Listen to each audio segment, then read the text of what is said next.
It may seem that the controlling elite has all the cards, but we have many advantages of our own. First, let's talk numbers. Very few people are consciously perpetrating the domination agenda. Most of those helping to implement the plan don't understand the full picture of what they're a part of. By my calculations, we outnumber the actual architects of the plan by more than 1,000,000 to 1 in the US alone. Entrepreneur and environmentalist Paul Hawken estimates that there are now well over 1 million organizations in the world that work towards social and environmental justice, comprising the largest social movement in the history of humankind. This movement, when connected electronically, could become a network of networks that will be the most powerful activist force for change ever.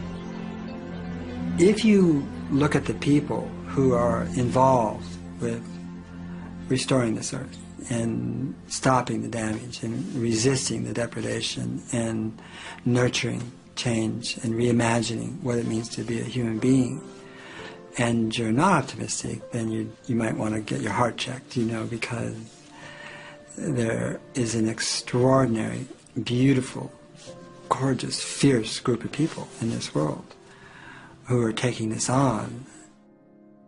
In moving toward freedom, on the other hand, we have on our side the evolutionary life force and what Gandhi called satyagraha, the simple power of truth. In India, we have thousands of villages which are now freedom zones. So we will not accept patenting. We will not cooperate with it, just like Gandhi did not cooperate with salt laws. We will not allow chemicals and genetically engineered crops to enter our ecosystems because they threaten this biodiversity.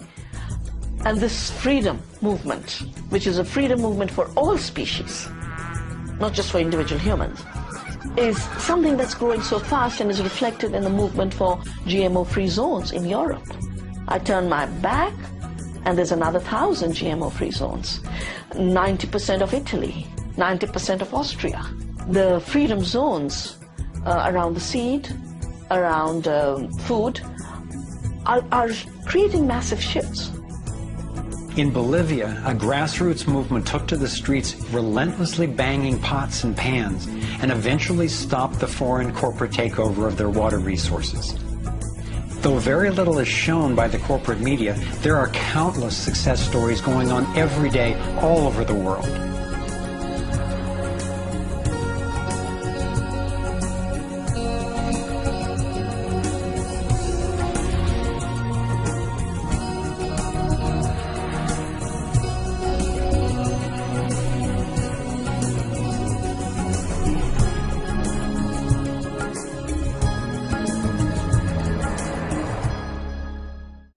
We can't do everything at once.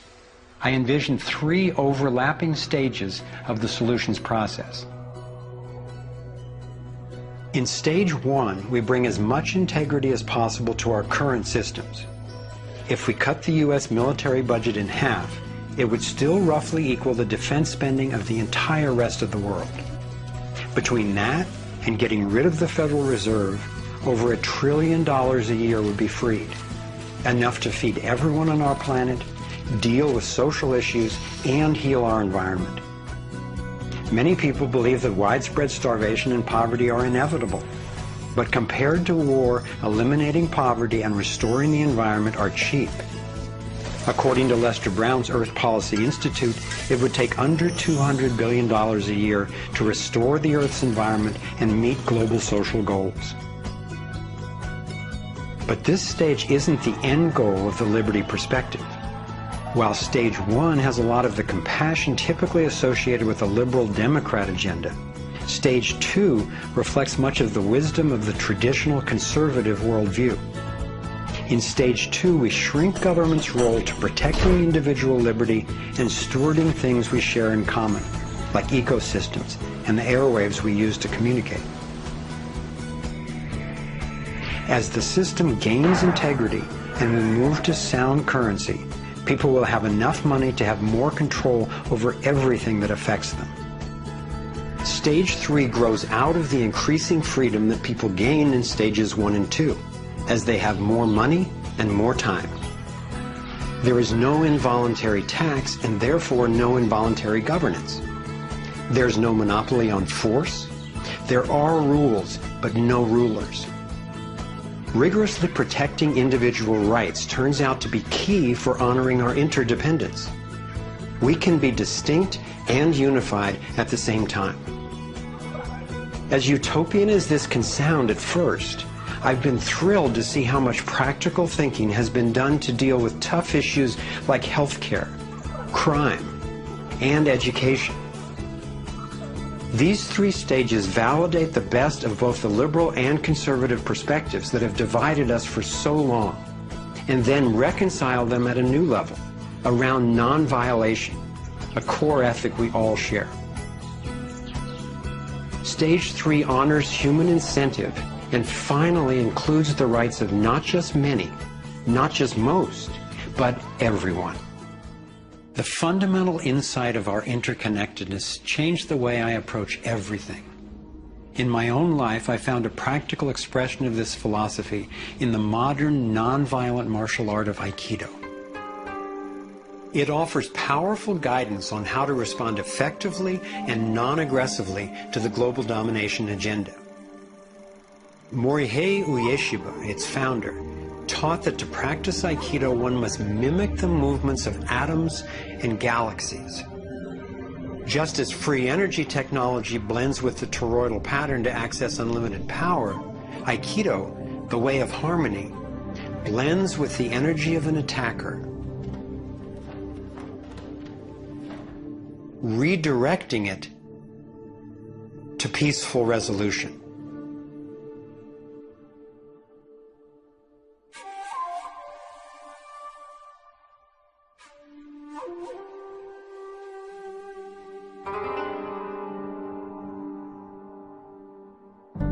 Gandhi and King applied these principles of non-aggressive power at the economic and social levels.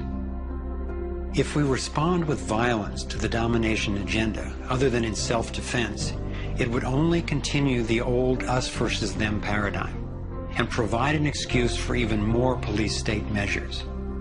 I believe that it's essential, both morally and strategically, that we take the path of non-aggression. There is another aspect of the torus that has profound implications for how we can respond to the challenges before us. It is the absolute stillness, the 0 point, that lies at the center of each toroidal system. I believe that you and I, as well as every other being, are torus energy fields, centered by stillness and each connected to one another and to the boundless consciousness of a living universe. As much as I benefit from the experience of others, as highlighted here with the Navigating Insights, and as valuable as daily feedback is about what's really going on in the world, as we see with the vitals, I've come to recognize that our primary compass is our own inner guidance. As we learn to quiet the noise and amplify the inner signal, we can better hear the voice that naturally knows and offers wise direction.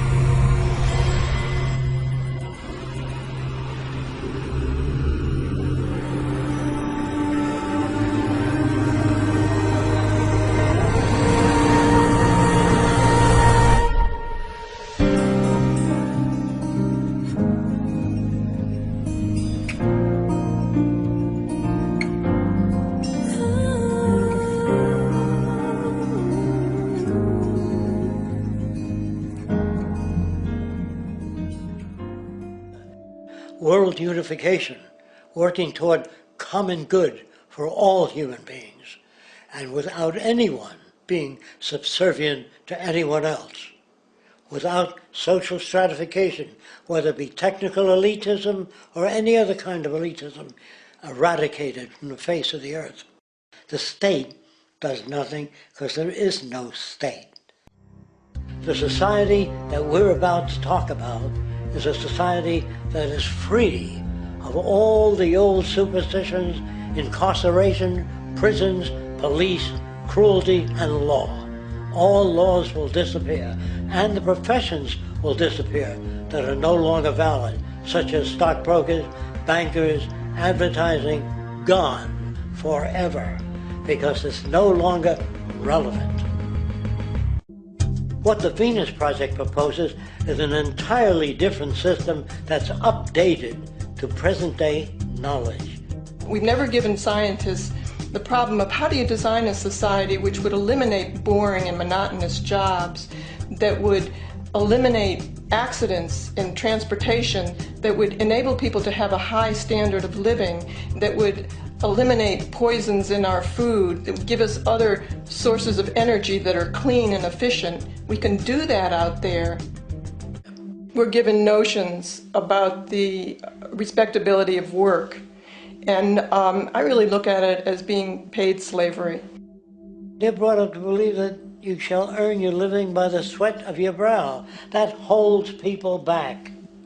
Freeing people from drudgery, repetitive jobs which make them ignorant. You rob them. In our society, that is a resource-based economy, machines free people. You see, we can't imagine that because we've never known that kind of world. If we look back at history, we see a very clear pattern of machine automation slowly replacing human labor. From the disappearance of the elevator man to the near full automation of an automobile production plant, the fact is, as technology grows, the need for humans in the workforce will continually be diminished. This creates a serious clash, which proves the falseness of the monetary-based labor system. For human employment is in direct competition with technological development. Therefore, given the fundamental priority of profit by industry, people through time will be continually laid off and replaced by machine. When industry takes on a machine, instead of shortening the workday, they downsize. You lose your job, so you have a right to fear machines. In a high-technology, resource-based economy, it is conservative to say that about 90% of all current occupations could be phased out by machines, freeing humans to live their life without servitude, for this is the point of technology itself. And through time, with nanotechnology and other highly advanced forms of science, it is not far-fetched to see how even complex medical procedures could be performed by machines as well, and based on the pattern, with much higher success rates than humans get today. The path is clear, but our monetary-based structure, which requires labor for income, blocks this progress, for humans need jobs in order to survive. The bottom line is that this system must go, or we will never be free, and technology will be constantly paralyzed. When you have machines that clean out sewers, it frees a human being from doing that. So look at machines as extensions of human performance.